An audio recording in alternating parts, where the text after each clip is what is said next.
Terima kasih Anda masih bersama kami. Bagi Anda yang baru saja bergabung, kami hadirkan kembali 3 berita utama hari ini. Jembatan penghubung Desa Sukamakmur di Musirawas kondisinya rusak parah akibat dihantam banjir bandang. Kandang ayam milik warga di Kelurahan Tanjung Kemala, Prabu Mulih terbakar. Diduga akibat pipa gas milik Pertamina bocor. Sering mengamuk, ODGJ di Simpang 5 Pendopo, Talang Ubi, Kabupaten Pali diamankan petugas.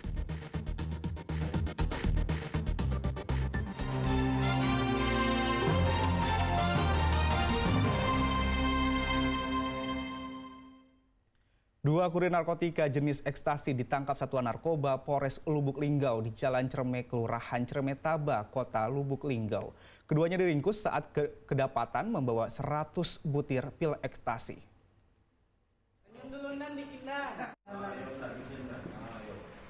Satuan Reserse Narkoba Polres Lubuk Linggau meringkus Noval dan Rizky saat mengantar narkotika jenis ekstasi di Jalan Cereme, Kelurahan Cerme Taba, Kota Lubuk Linggau. Dari tangan keduanya, polisi mengamankan 100 butir pil ekstasi. Dalam pengembangan kasus, polisi kembali menemukan 212 butir pil ekstasi dari kediaman Noval. Berdasarkan pemeriksaan, keduanya mengaku mendapatkan narkotika tersebut dari bandar ekstasi di Kecamatan Bayung Lencir, Kabupaten Musi Banyuasin. Berhasil mengamankan tersangka NA dan NR di Jalan Semere untuk melakukan penggerbekan.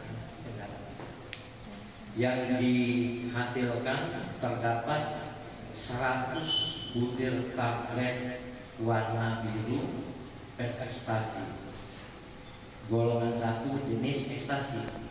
Di rumah NH dilakukan penggerbekan. Dari hasil pengembangan itu didapatkan 212 butir ekstasi di TKP.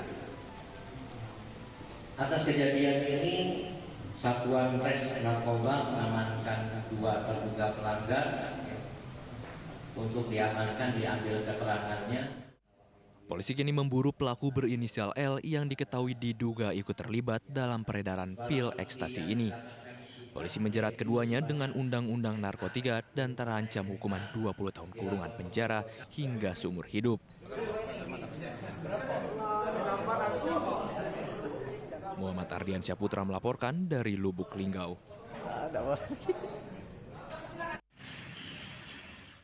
Seorang penipu di Jakabaring, Palembang digagalkan korbannya. Modusnya, pelaku meminta untuk mengisi uang digital, namun berdalih pura-pura tidak membawa uang. Hasilnya, pelaku ditangkap polisi.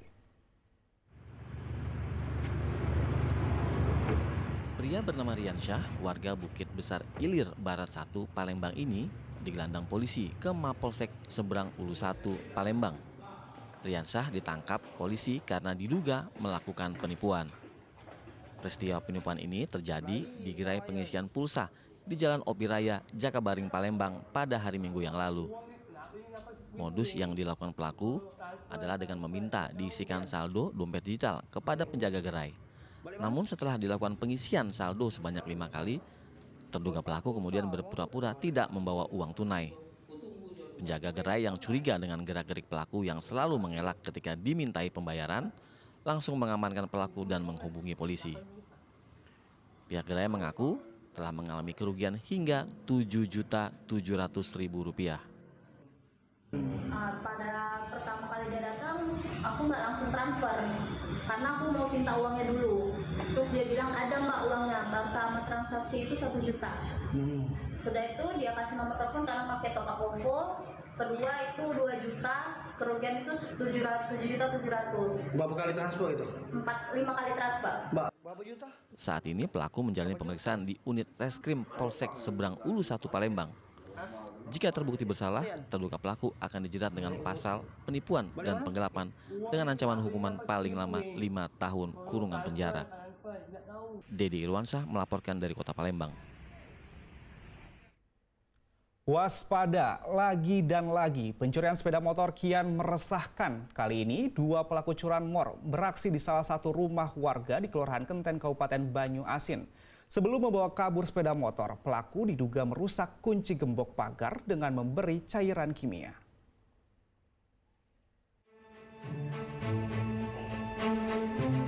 Dalam rekaman kamera pengawas terlihat dua orang pria sedang berusaha membawa kabur sepeda motor yang terparkir di garasi salah satu rumah warga, Kelurahan Kenten, Kecamatan Talang Kelapa, Kabupaten Banyuasin pada Sabtu pekan lalu.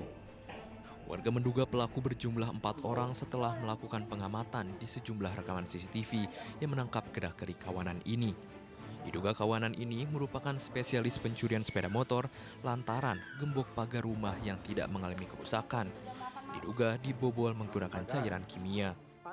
Pas lah pagi kan jam 5 lah cek tuh lakinya ayu aku tuh jingok dari sini dari kamar kan kok lah terbuka pagar nih lah setengah terbukanya tuh pas dijingok tadi motor ada kati lagi baru cek CCTV nggak tahu juga nih anak dong masuk doiko yang dua lagi nunggu di sini depan. Aduh, jadi ada berapa kok yang pelaku? Empat uang. Itu dari rekaman CCTV ya? Iya CCTV. Cak mana cara dia maling? Yang dua nunggu di depan kan, yang dua lagi tuh masuk. Ya digembok memang pagar tuh, cuma nggak tahu, nggak kate rusak gembok tuh, tapi lah sudah terbuka lah. Aksi pencurian ini merupakan kali kedua yang terjadi di Kelurahan Kenten, Banyuasin. Warga berharap polisi dapat segera menangkap para pelaku. Muhammad Ardiansyah Putra melaporkan dari Banyuasin.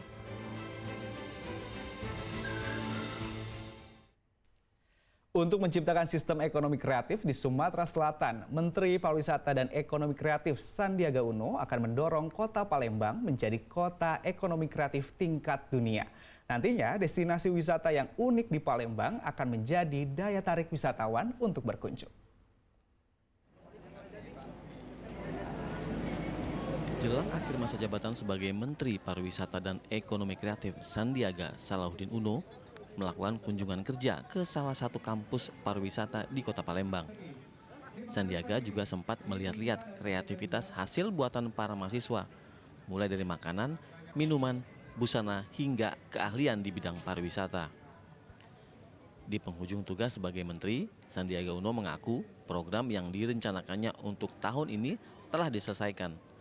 Namun ada program 5 destinasi super prioritas yang mencakup wisata Borobudur, Danau Toba, Likupang, Mandalika, dan Labuan Bajo masih harus ditransisikan kepada pemerintahan baru. Dirinya juga mengatakan akan mendorong Kota Palembang menjadi kota kreatif kelas dunia. Beberapa program yang harus ditransisikan ke pemerintahan selanjutnya seperti 5 destinasi prioritas yang 5 destinasi super prioritas ini akan memiliki 10 sampai 20 tahun untuk pengembangan. Ini harus terus dilanjutkan. Yang ketiga adalah penguatan ekosistem. Kita ingin mendorong Kota Palembang menjadi kota kreatif ini yang juga harus diteruskan di Selain program 5 destinasi super prioritas, Kemenparekraf juga berharap pemerintah berikutnya dapat meneruskan program desa wisata dan program penguatan ekosistem kreatif seperti mendorong sebuah kota menjadi kota kreatif. Didi Irwansyah melaporkan dari Kota Palembang.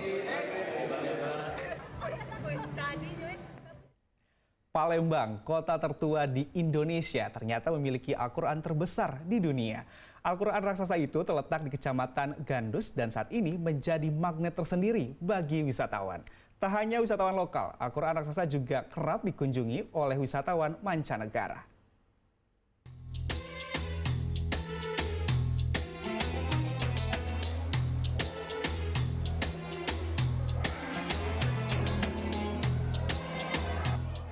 Bait Al-Quran Al-Akbar yang terletak di Kecamatan Gandus kini menjadi wisata religi ternama sekaligus menjadi ikon Kota Palembang. Ya, tak heran jika ayat Al-Quran yang diukir di atas kayu menjadi daya tarik tersendiri bagi wisatawan sehingga banyak yang berkunjung ke sini.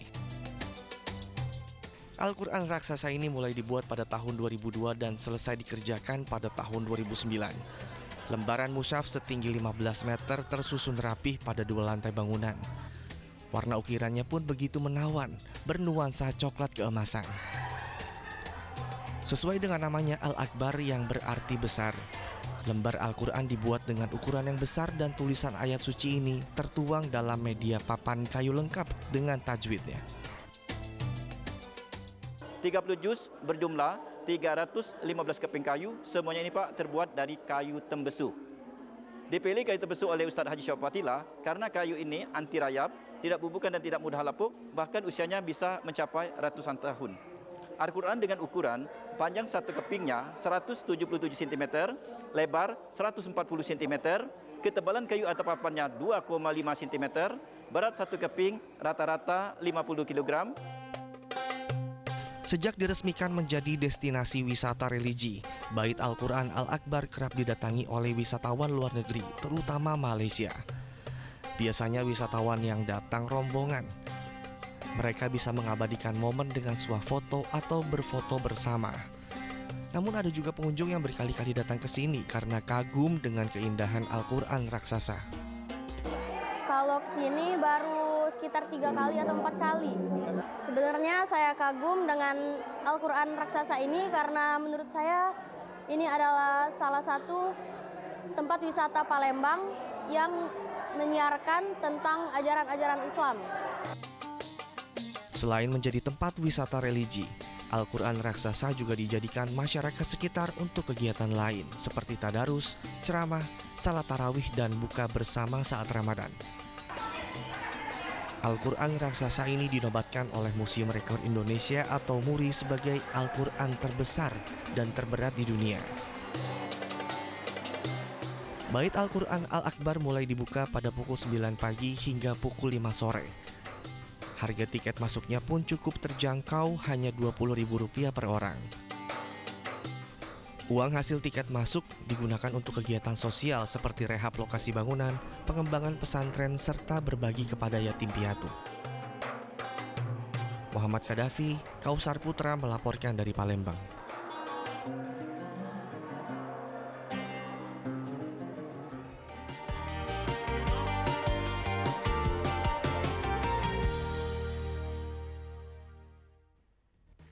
Laporan tadi mengakhiri berita Palembang hari ini. Saya Agi Kurniasandi. Berterima kasih atas perhatian dan kebersamaan Anda.